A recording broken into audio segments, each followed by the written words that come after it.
നിങ്ങളുടെ ഇഷ്ട പരമ്പരകൾ എക്സ്ക്ലൂസീവായി സൺ നെക്സ്റ്റ് ആപ്പിലൂടെ തികച്ചും ഫ്രീ ആയി ഇപ്പോഴേ ആപ്പ് ഡൗൺലോഡ് ചെയ്യൂ. എന്റെ ഫോണും ചിലപ്പോൾ അവള് വാങ്ങിയേക്കാം.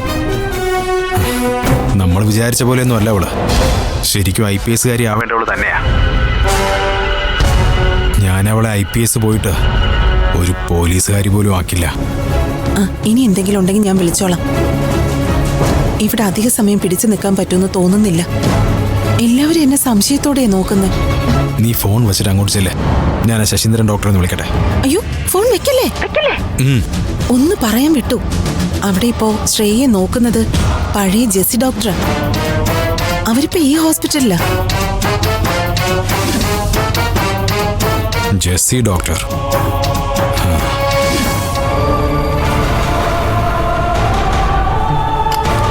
ഒന്ന് ശ്രദ്ധിച്ചോണേ. ശ്രേ, ഇപ്പൊ എങ്ങനെയുണ്ട്? ഗ്ലൂക്കോസ് ട്രിപ്പ് കഴിയുമ്പോ ക്ഷീണം മാറും. ഇനി വീട്ടിൽ പോയിട്ട് വേണം ശരിക്കും വൈറ്റമിൻ ഉള്ള ഫുഡും. മുത്തശ്ശി ഉണ്ടായിരുന്നെങ്കിൽ പാരമ്പര്യ വിധിപ്രകാരമുള്ള ഗർഭചികിത്സയൊക്കെ ചെയ്യായിരുന്നു. ഗീതമാമയ്ക്കും കുറെയൊക്കെ അറിയാം. നിന്റെ അമ്മയ്ക്ക് ഒരു കുന്തോ അറിയാത്തത്. നീ കരുതുന്ന പോലെ അത്ര നല്ല ഉദ്ദേശത്തോടെയൊന്നുമല്ല നിന്റെ അച്ഛൻ കൃഷ്ണനെ കൊണ്ട് അവിടുന്ന് നിന്നെ കടത്തിയത്. നിന്റെ അച്ഛന് ബാംഗ്ലൂരിലെ ഏതോ മാർവാടിയുടെ മോനെ കൊണ്ട് നിന്നെ കെട്ടിക്കണമെന്നാണ് ഉദ്ദേശം. ഒരുതരം വിൽപ്പന. നിന്നെ കൊടുത്തിട്ട് പകരം എത്രയോ കോടി വാങ്ങാനായിരുന്നു അയാളുടെ പ്ലാൻ.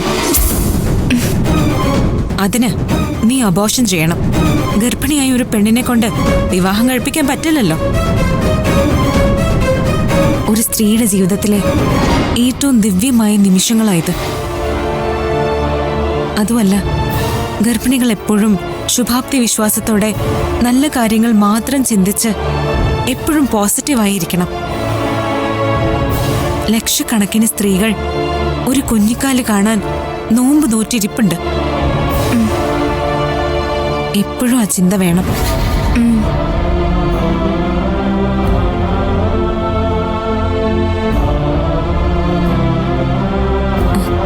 ഞാൻ കൂടെയുണ്ട്.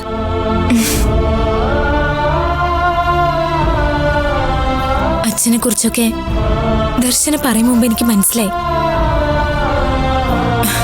കൃഷ്ണനെ അച്ഛൻ ഫോൺ വിളിച്ച് പറയുന്നതൊക്കെ ഞാൻ കേട്ടു. പിന്നെ കൃഷ്ണൻ ഞങ്ങളൊരു ദുഷ്ടനൊന്നുമല്ല.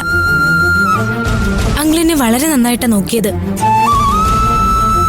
പിന്നെ ഞാൻ അനുഭവിച്ചതൊക്കെ നിങ്ങളോടൊക്കെ കാണിച്ച നിഷേധ തരങ്ങൾക്ക് കിട്ടിയ ശിക്ഷയാ. പ്രത്യേകിച്ച് നിഖിലിനോട്.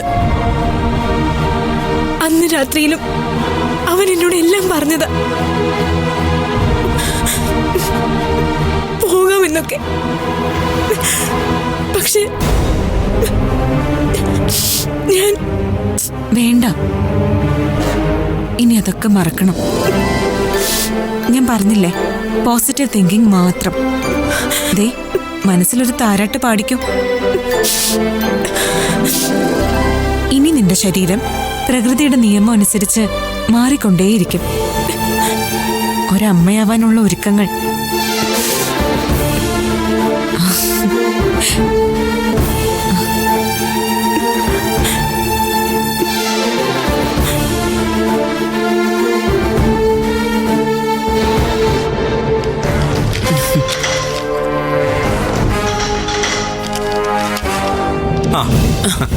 നിങ്ങളോ?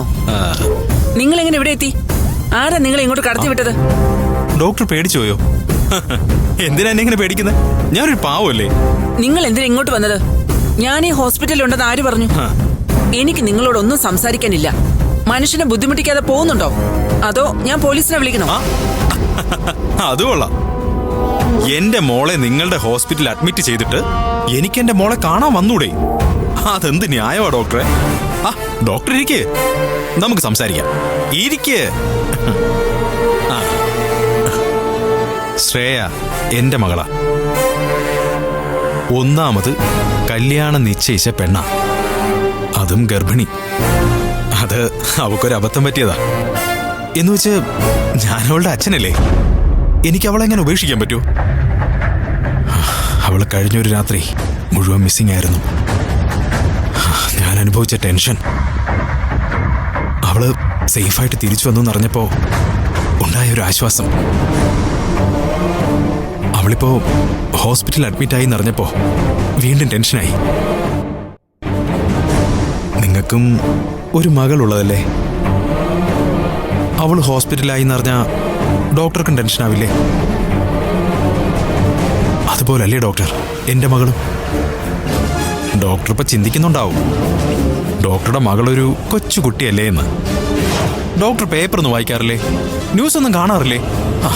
ഇപ്പോ കൊച്ചു കുട്ടികളെ തട്ടിക്കൊണ്ടുപോയി പീഡിപ്പിക്കുന്ന ന്യൂസുകളാ വൈറലാവുന്നത്. എത്ര എത്ര പോക്സോ കേസുകളാ ദിവസവും. നിങ്ങളെന്താ വീണ്ടും ഭീഷണിയും കൊണ്ട് വന്നിരിക്കുകയാണോ? ഒരിക്കലും അല്ല. ഞാൻ എൻ്റെ മോളെ കാണാൻ വന്നതാ. പക്ഷേ മുറിയില് അവളുടെ കൂടെ ഇരിക്കുന്നത് എൻ്റെ ആജന്മ ശത്രുവാ. എനിക്കല്ല, അവൾക്ക് എന്നോടാ ശത്രുത. പിന്നെ മുറിയുടെ പുറത്ത് പോലീസും ഉണ്ട്. എനിക്ക് കാണാൻ അനുവാദവും ഇല്ല. സ്വന്തം അച്ഛനെ മകളെ കാണാൻ സമ്മതിക്കില്ല എന്ന് പറഞ്ഞാ അതെന്തൊരു സിസ്റ്റമാ. എനിക്ക് നിങ്ങളോട് സംസാരിക്കാൻ താല്പര്യമില്ലെന്ന് പറഞ്ഞില്ലേ? ജീവിതത്തിൽ ഒരിക്കലും നിങ്ങളെ കണ്ടുമുട്ടരുതെന്ന് ദിവസവും കർത്താവിനോട് അപേക്ഷിക്കുന്നവളാ ഞാൻ. നിങ്ങളും ആ ശശീന്ദ്രൻ ഡോക്ടറും. അയാളൊരു ഡോക്ടറല്ല, ക്രിമിനലാ. നിങ്ങളിൽ നിന്നൊക്കെ രക്ഷപ്പെടാനാ ഞാൻ എന്റെ ജോലി പോലും ഉപേക്ഷിച്ച് ഇവിടേക്ക് വന്നത്. ഞാൻ പൊയ്ക്കോളാം.